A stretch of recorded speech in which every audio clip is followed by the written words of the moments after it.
Hi, and welcome back to Tarot Tats and Tea. I'm going to be introducing you to a second book by Nancy Hendrickson today.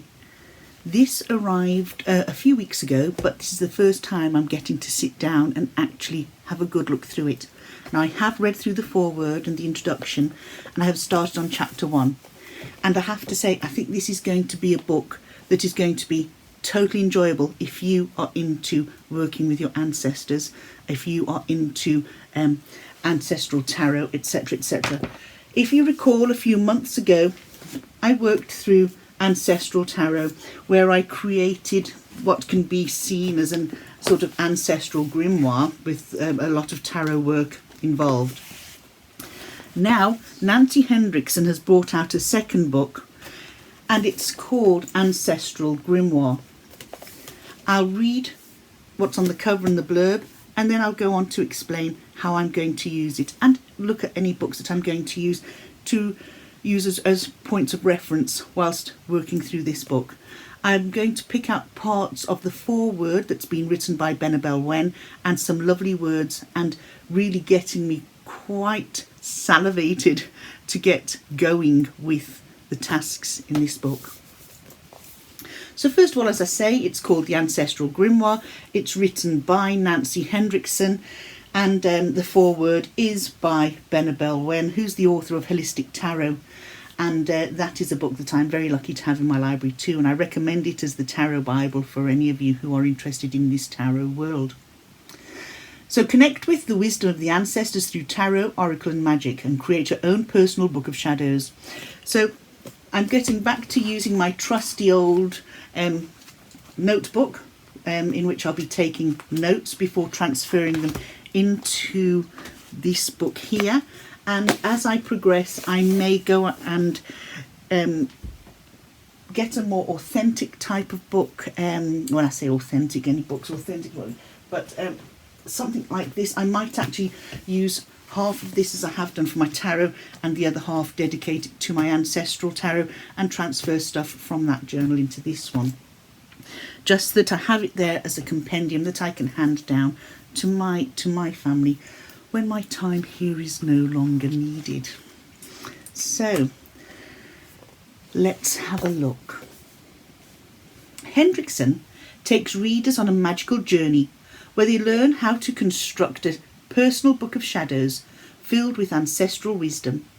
Monthly exercises, divination techniques and rituals will help readers connect with their ancestral roots to manifest the life they want today. Ancestral Grimoire is a necessary book for tarot readers, magical folk, and anyone who wants to see how the past can create a new and better future. And that was written by Teresa Reed, who is the author of Twist Your Fate. Another review written by Carrie Paris, who is the creator of Relative Tarot. With the option of designing your pages seasonally, monthly, or whenever spirit moves you, Nancy Hendrickson's Ancestral Grimoire takes us through a number of engaging and easy to follow techniques to understand and connect with our ancestry while growing our own magic. And then the blurb on the book. Most of us know our immediate family and maybe even a generation or two beyond, but few of us are attuned to those who lived earlier. Strange for a culture that loves storytelling, that we have forgotten how to keep our own stories alive. This is where the ancestors come in, and where this book begins. Ancestral Grimoire is a guide to reconnecting with your ancestors. It will show you how to access their unique wisdom, their magic, and create your own personal ancestral grimoire, a spell book or book of shadows unique to you and your heritage. Through divination, intuition, and sometimes a little bit of luck, you will learn the magic of each ancestor and how you can use their gifts to make your life richer and more fulfilling. As you go through this book, you'll save your ancestral work in a journal or loose leaf binder that will become the place to store the stories, spells, rituals and everyday life, lore and legend of 12 of your ancestors. At the end of a year, you will hold a personal book of shadows with every bit of ancestral knowledge within its pages, unique to you. No two will ever be alike. In an age where family storytelling has been lost, you will have created a legacy and a life that the ancestors could only dream of. And a little bit about Nancy. Nancy Hendrickson is the author of Ancestral Tarot, a book that combines tarot skill with deep ancestral work. Her published works include several genealogy books and magazine articles. Nancy writes about many types of divination, including tarot decks of the past as well as tarot decks from cultural perspectives. Find her at sageandshadow.com and follow her on Instagram at Nancy Sage Shadow. So this is something I have really been looking forward to its release. I pre-ordered it, and when it arrived I was actually not here at home, so I had to wait before I could get my teeth into it, and that was quite a wait. Now, as I was saying, the book itself gives you tasks to do each month. It's a book or a project that will carry over a 12-month period. I suppose if you wanted to work through it quicker, you could. But I think if something is designed to work on a monthly basis, ideally, activities that that we can create ourselves to fit in with that 1 month's task will build what we already have and sort of give more strength to the work that we're doing. I think that if we rush it too quickly, it will become something that's quite shallow. So I do think when something is designed to run in a particular time space, that it would be an idea to keep it at that sort of rate. I have another book here that I don't know yet. I haven't actually looked at the two. This is me just having a think. That this is, I've got a book here called The Ancestral Power of Amulets, Talismans and Mascots. And going back over our ancestry and pinpointing from, if you've done the DNA test through ancestry.com or any other companies that do this, you'll have some idea of your origins. You'll have some idea of your ethnicity. You'll have some idea of exactly where in the world you actually originated, albeit hundreds and thousands of years ago. And through that information, we'll be able to tell what tools our ancestors used, what amulets that they carried with them, what meant what to them. And that's when we can refer to this, because this goes through the sort of amulets, the talismans and the mascots that our ancestors would have used, and it gives the meaning for each. As an example, let's have a look here. I've opened it just on that chapter 22, it's roots. Traditionally, roots are considered dangerous things. Many cultures view roots as powerful, not only for their medicinal qualities, but also as amulets. Roots with a gnarled humanoid form are easily understood to have harboured indwelling spirits. In Nuremberg in 1617, Job Cornline was executed for theft and sorcery.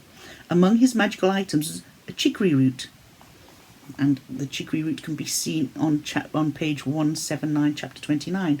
It's a wild herb men of bygone England prized as the humanoid root, called the root of life or the divine root, better known as the mandrake.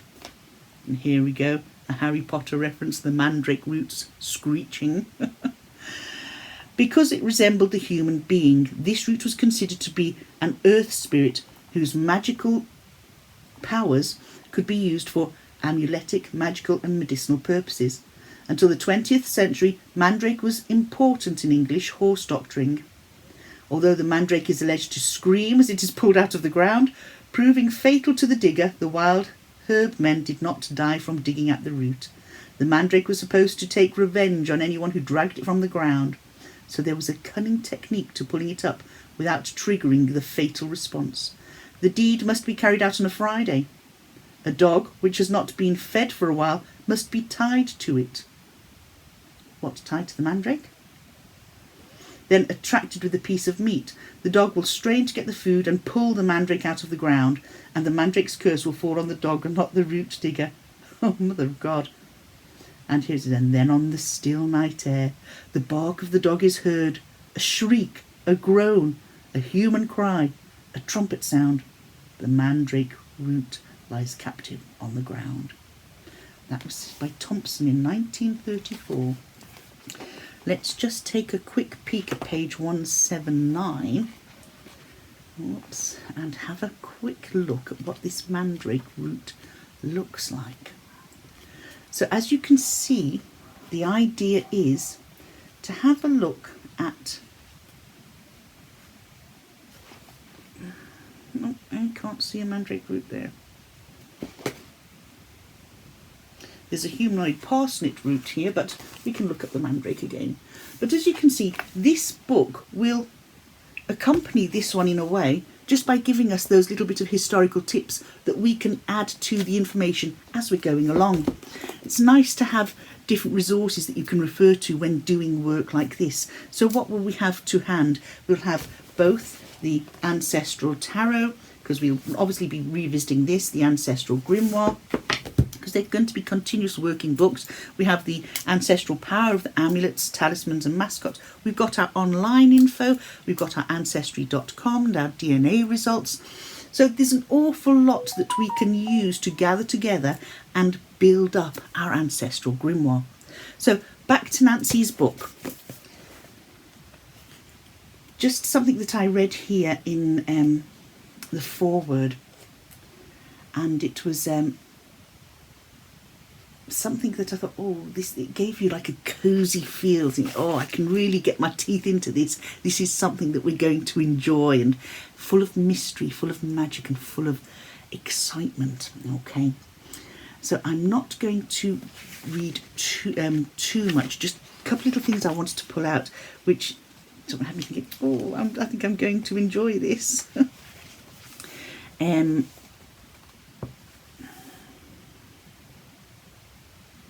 Right, after, there's a good bit to read here, but there's one part here which got me going, so this is the sort of thing I would do. Following the guidance in this book, I sourced a beautiful blank journal that I dedicated to my ancestral journaling work, acquired a set of pens and coloured pencils, and thoughtfully selected a tarot deck and an oracle deck to work with. So, first off, am I going to use the same decks that I used to work through the Ancestral Tarot? Possibly, but I'm going to go through my decks here and see which I am drawn to work with in this book. I want a tarot deck and an oracle deck. So, throughout these pages, Hendrickson will walk you through 12 months of magic. Not only is this a grimoire for working with ancestors, but you will also be introduced to land spirits, to exploring facets of weather, magic like rainmaking and wind whistling, learn to read the weather as omens, and work with rattles in past life soul journeys. Day by day, I worked through the card spreads in this book, wrote reflections in my ancestral journal, and deepened my sense of connection to the spirit realm. In the first month, I commenced my exploration with inherited magic, working with an ancestor who shares my bloodline. Inspired by the text, I shuffled the 16 court cards, fanned them out, and drew out a card. It was the Knight of Pentacles again, because in the beginning of this foreword, Benabel Wen drew out the Knight of Pentacles, so synchronicity was at play there. So this goes on, and Benabel writes beautifully as to how she's found this book and how it's been something that she's thoroughly enjoyed. So after intensive practicum working through these exercises, you'll be concluding with the same inquiry you started with, now rephrased as an affirmation. Today, I know my most potent form of magic is, and you pull out a card, okay? This is the joy of community bonds. Today I know my most potent form of magic is my emphatic connection with others. Through the inner journey I endeavour upon while working through Ancestral Grimoire, I emerged out of the other side having transmuted the Knight of Pentacles into the Three of Cups. My dedication to the work has achieved fruitful ingenuity, and what gift I have inherited from my lineage I now make my own by sharing with the community this bounty I've created. Now, go and find a unique personal journal to dedicate as your ancestral grimoire, and start selecting the tarot or oracle decks you'll want to work with throughout the coming months. you, dear reader, are about to embark on a rarefied spiritual and even mystical journey. Now, I really, really am looking forward to this. And one sentence here in the introduction: we are born magicians who have forgotten our magic.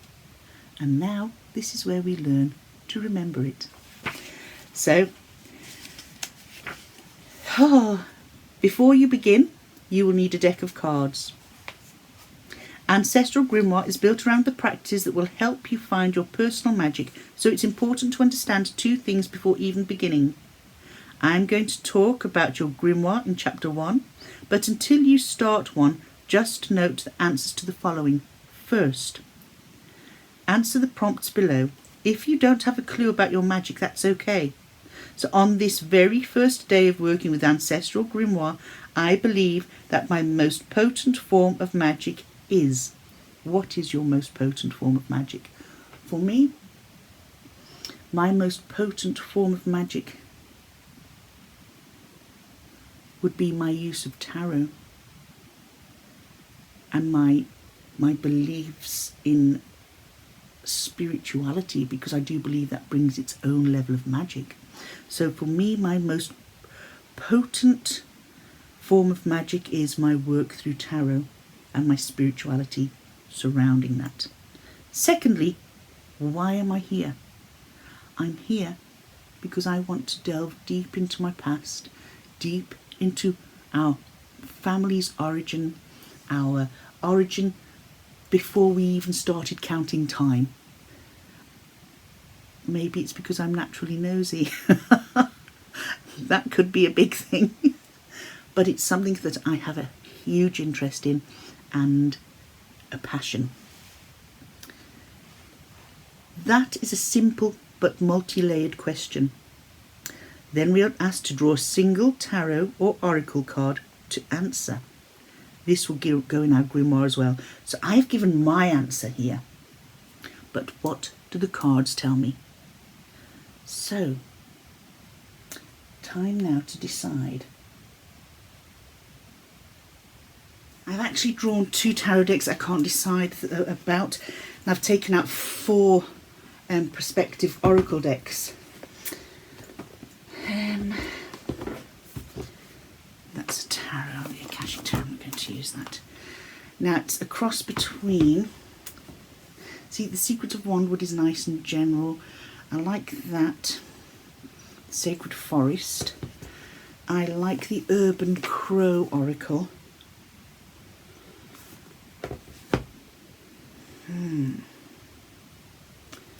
I like the Celtic Moon. Now the tarot decks I'm looking at are the Universal Celtic Tarot or Tarot of the Abyss. Both of these I find very earthy. Let me just have a look.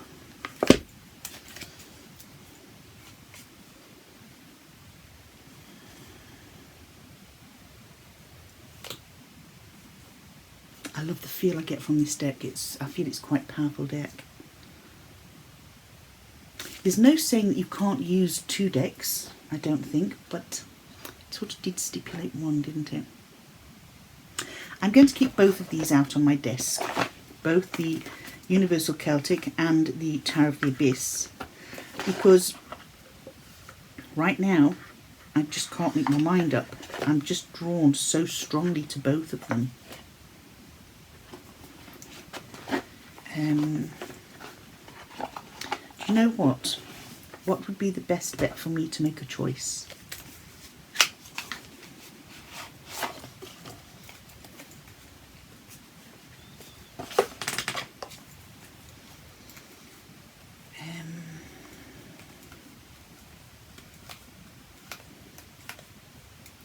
I love this deck. I love that deck. For this job, I'm getting more of a powerful feeling here for my Tarot of the Abyss. So right now it's going to be Tarot of the Abyss, leaving myself a little bit of leeway there. Oh, I actually don't know.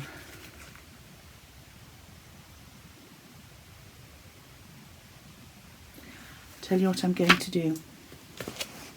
and you're in on this with me. I've got a full desk here, so it's a, let's see.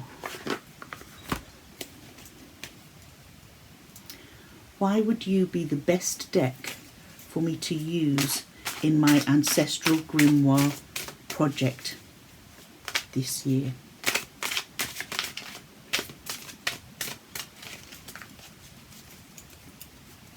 Why would you as a deck be the best deck for me to use with my ancestral grimoire practice this year? Oh, might not be. Let's have a look. We've got the Five of Cups. Will it point me out? Will it point out that perhaps I'm looking at too much of what's gone and not what I've got, which is our typical Five of Cups sort of vibe. But as opposed to looking at what I've lost, that it's not something that I'm lost, but am I possibly disappointed in what's gone and not realizing the riches that I have in my life are here and now, that I'm supposed to be looking forward, not back. But this is, to me, look at this. Normally we have the back of the person to us. Maybe there's something in the ancestral tarot that could be opening up, because we're creating a grimoire and a book of shadows, looking up at hurts from the past and realizing what hurts, although they might make us feel a little bit pained and a little bit heartsore for those who have gone on, or for our actual roots, that, oh wow, you know, there were beginnings, could have been hard, draining, poor, a fight. And we've got the support now, but we're lamenting for what's gone. Not that we want it here and now, but in sadness, because your ancestral travels can be a very emotional path, and that will be making you face things that happened along the generations and make you think, I don't much like this journey, but look where I am now. Look where I came from to what I've got. So looking at it at the time might make you feel a bit rare, but then it's like, hold on a second. Is it making us look at the past and think and appreciate what we have in the here and now? So let's ask the Universal Celtic Tarot, why would you be the best deck to use on my ancestral grimoire journey over the next 12 months? Ooh, let's have a look. Eight of Swords. You get confused along the way, Elaine. You're not going to know what way is up, because this could open up a whole hornet's nest. It could open up, you know, a lot of things that you might have to address. It might make you wiser from this journey. It'll open your eyes to see that you haven't necessarily been stuck on a path where there's no escape, but you are being given the ability to fly, the ability to see with wisdom and understanding, the ability to realize that what has kept you trapped in the past will now make you realize that you were never trapped. You just needed to have a look at what's ahead of you. Look at your skills and talents and gifts that have come from generations that have gone before you, and now put them into practice. Oh my gosh. Yeah.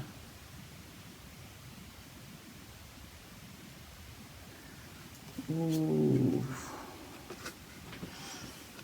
This could be making us face things that we don't necessarily want to face, and this deck could be making us realize that what happened in the past wasn't meant to make us heartsore now, but meant to help us grow, fly, develop a wisdom.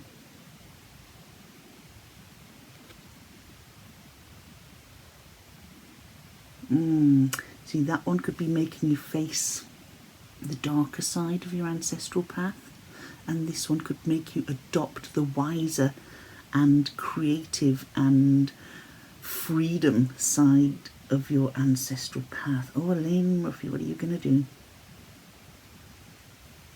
Do you know, I think I might work them both together, because both of them have a huge amount to give and offer. Oh gosh.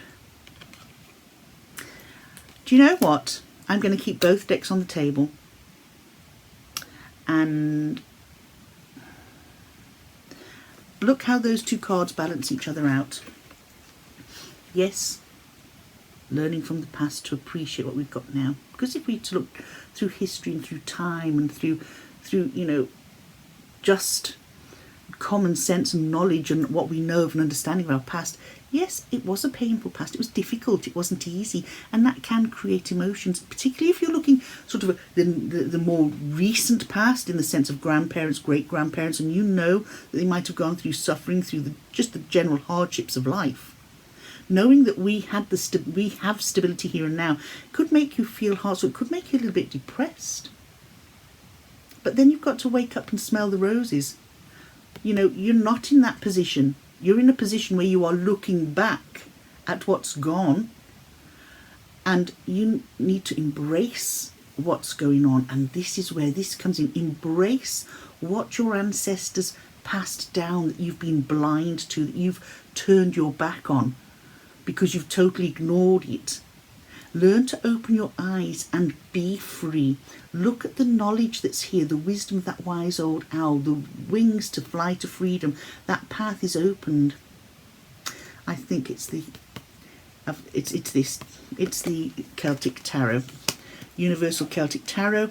I will use my Tarot of the Abyss to make, if I need to query something as clarifiers, I'll use the Tarot of the Abyss. But the Celtic Tarot just said, come on, it's me. Just like that. Just said, no, Elaine, I'm the one you've got to use. So the main deck that I'm going to be using for this, as long and exhausting as it has been, is my Universal Celtic Tarot. And I'm going to go for, because I'm using that, I'm going to go for, although these decks will be available to me here in my collection, I'm going to go for the Celtic Moon, because I think that these will probably best suit the Celtic Tarot. And I do feel, so let's just see, what will you teach me about my ancestral past as I work through the Ancestral Grimoire project over the next 12 months.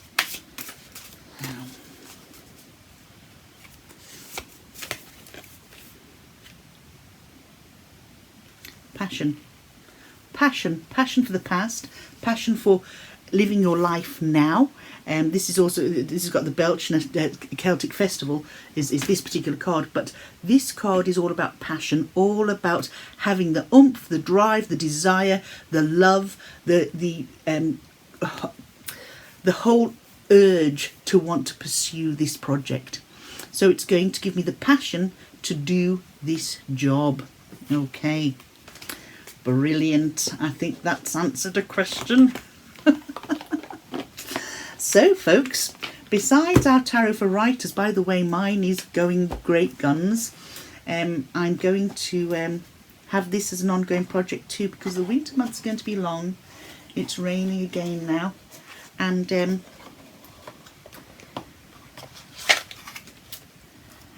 I can't get out on my bicycle as much, so things that I can't do as much outside during the autumn and the winter, I'm going to be spending here in my little girl cave with my candles lit and my ancestors all around me. So those are the two to go with my Ancestral Grimoire. So we've done that. We've picked the decks. In a second, when I've finished here, I'll pull out the cards that's going to give me reasons why I'm here and what I'm looking for. So how to use this book. You need tools for divination. Part 1 contains the information on all the tools that we'll be needing. These include court cards, pendulums, runes, oracles, charms, sigils, and Lenormand. Oh my God, Lenormand. That's the bane of my life. This might help me get a grip of it. 2, building your ancestral grimoire. part 2 contains the juiciest bits on working through the solar year with your magical ancestors. You will then use the exercises, experiments and insights to build a personal ancestral grimoire. This section is divided into 12 months, each highlighting a type of ancestral magic. You may choose to work with each month in real time or skip to the month that's called to you. It's all good. Here goes. Part 1. Getting started, settling into the ancestral realm. Oh, doesn't it all sound so good? I'll just read a small quote here by Roald Dahl.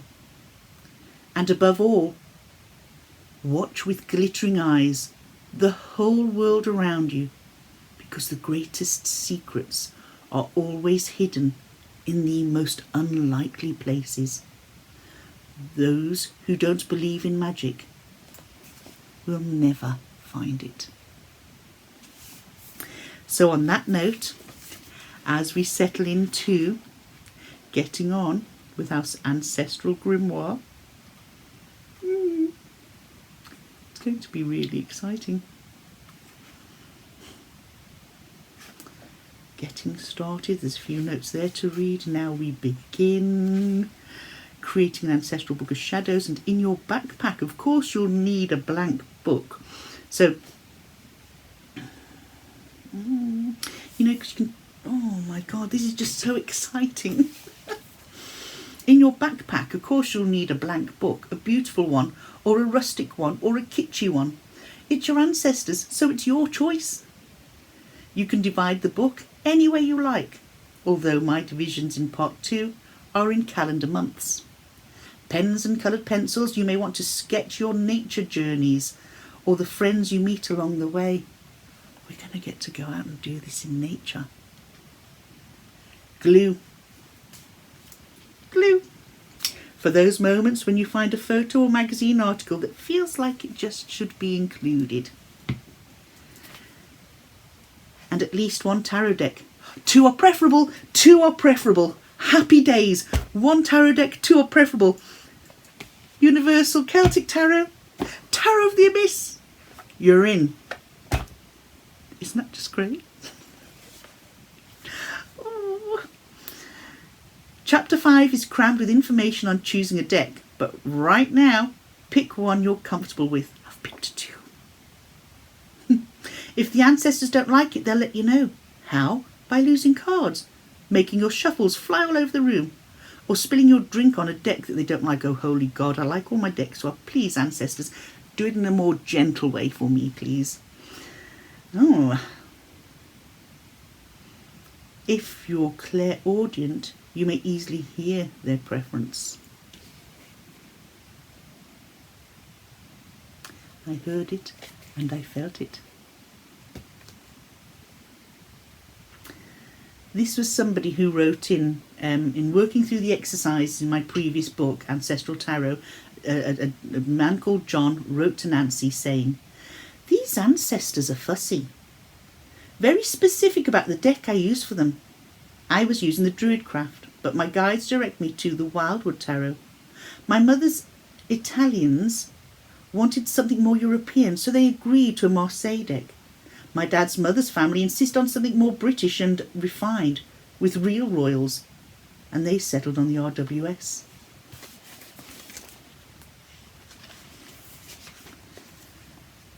In your backpack, you also want some cool stuff to decorate your pages. Think washi tape, animal stickers, labels, pictures of the family or family cemeteries. I've loads of those. Once you begin, you'll figure it out. 1 or 2 oracle decks. Right now I have 1. It could potentially be 2. A pendulum.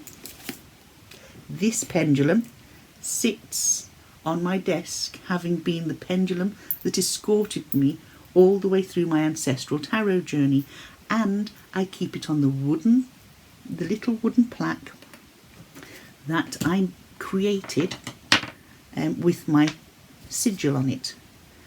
So there's my sigil, and you might recognise that as being the flag and the sun from the sun card of the RWS. or the missing, what's missing is the child and the horse. We have some growth here. Naturally there's a bit of spillage there because I actually have wet this with cups now again. But there you go. This sits on my table along with this. So that will be in my backpack if I'm going anywhere to do any outside work. But along with that, I have pair of dice, or pair of die. No, it's one die, two dice. I have this. Now, I was drawn to this when I was working through my ancestral tarot. I have this love of going around second-hand shops and antique shops, and this was all by itself in a very big cabinet, hidden away among loads of other things. I do believe it is gold, and it's what they would call a mori momentum, which is this person must have passed on and somebody had this brooch made with the image of the person that's passed. I was just drawn to it because at that time, just about 2 weeks before this, I was given this, and this brooch belonged to my great nine. Nine is Welsh for grandmother. So this belonged to my great nine, who would have been my mother's grandmother, and she passed it down to my Auntie Margaret, who's my mum's older sister. She passed it down to my mum, and my mum said, well, I know exactly who would like this. And is it ironic when it's a butterfly, and my Facebook tarot page is called Blue Butterfly, and at the time I didn't even know this existed, and this was given to me, and within weeks of this being given to me, I was drawn to getting this. They all fit and feel so cosy around any ancestral work, and therefore sit alongside these here on my desk. And with that, my husband bought me this little heart that sits with them too, because there's so much love in this little get up here. So all these things are going to be in my backpack. What am I going to use for my backpack for all this, to carry my work with me wherever I go? I'm going to use a bag that is so special to me, and this was hand crocheted by my sister. So ancestors, close family, they're all going to have an awful lot to do with this. All I'm being watched over by my dad. What's in here? Oh, my pack from the Eccles cakes I ate on the ferry. What the heck's in that pack? It's crinkling. I had some Eccles cakes and they were delicious. Anyway, I have gone right off the path. I was going to talk to you all about this book, but now we're talking about the actual project that comes within this book. And you know something? I think this is going to be such an exciting adventure that I hope some of you come on board and maybe get your own book and we work through this and we compare notes. That would be lovely. If you don't, that's no problem. You can follow my journey because I'm going to be putting it here on my channel. So folks, I've just realised the time. I've been going on for 40 minutes. I'm going to go now because I've already prepared the dinner. I've just got to go and turn it all on. So I'm going to say good night. Thanks for being here. And I'm really, really excited about this journey. I think I must be losing my marbles. Take care, everybody. Lovely chat to you. Bye now.